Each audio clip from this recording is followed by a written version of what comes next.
BNP থেকে বিভিন্ন সূত্রে বিভিন্ন এলাকায় নির্বাচনের কাজ শুরু করেছিলাম। তারা সবাই স্ব এলাকার নির্বাচনের কাজ ফেলে আমরা আজকে আমাদের প্রিয় নেত্রীর পাশে এসে দাঁড়িয়েছি। আমরা কেবল উদ্বেগ উৎকণ্ঠার মধ্যে আমাদের দিন কাটছে। আজকের দিন বেগম খালেদা জিয়ার অসুস্থ যদি স্বাভাবিক নিয়মে হতো আমাদের কষ্টকর হতো, কিন্তু 17 বছরের সরকার আমাদের এই প্রিয় নেত্রীকে মিথ্যা মামলায় কারাগারে প্রেরণ করে নির্যাতন কারাগারে তাকে নিক্ষেপ করে তাকে পয়জনিং করে ধীরে ধীরে তাকে শেষ করে দেওয়া হয়েছে। ভাইরা, এই অবস্থা আমরা শহীদরা কোনোভাবেই মানতে চাচ্ছি না। যদিও না প্রকৃতির নিয়মে যারা কাজটি করেছে তারা হয়তো দেশ ছেড়ে পালিয়েছে আজকে, কিন্তু তারা চলে গেলেও তারা দেশের যে অপরিণীয় ক্ষতি করে গেছে সেটি কোনোভাবে পোষাবার নয়।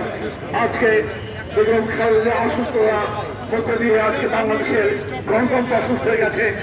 বেগম খালেদা জিয়ার আর নিস্তব্ধতায় বাংলাদেশের গণতন্ত্র নিস্তব্ধ হয়ে গেছে। আজকে শুধু বাংলাদেশে নয়, সারা বিশ্বে আজকে বেগম খালেদা জিয়ার অসুস্থতা নিয়ে সারা বিশ্ব উদ্বেগ প্রকাশ করেছে। শুধু বাংলাদেশের বিএনপি নয়, বিএনপি ছাড়াও সকল দল যারা আমাদের সাথে আদর্শিক মিল নেই তারাও আজকে বেগম খালেদা জিয়ার অসুস্থতা নিয়ে তারা উদ্বেগ জানিয়েছে। তারাও আজকে আমাদের এই নেত্রীর অসুস্থতায় তারা সহযোগিতা প্রকাশ করছেন সরাসরি। সুতরাং আমি আজ কথা বলাবো না, আমাদের প্রিয়তা কথা বলবে।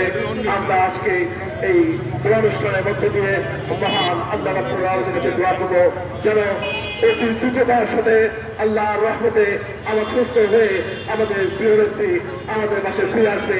আগামী জাতীয় সংসদ নির্বাচনে তিনি অংশগ্রহণ করবেন এবং আগামী রাষ্ট্র পরিচালনায় তিনি তার অভিজ্ঞতা দিয়ে আমাদেরকে এগিয়ে নিয়ে যাবে, বাংলাদেশকে এগিয়ে নিয়ে যাবে।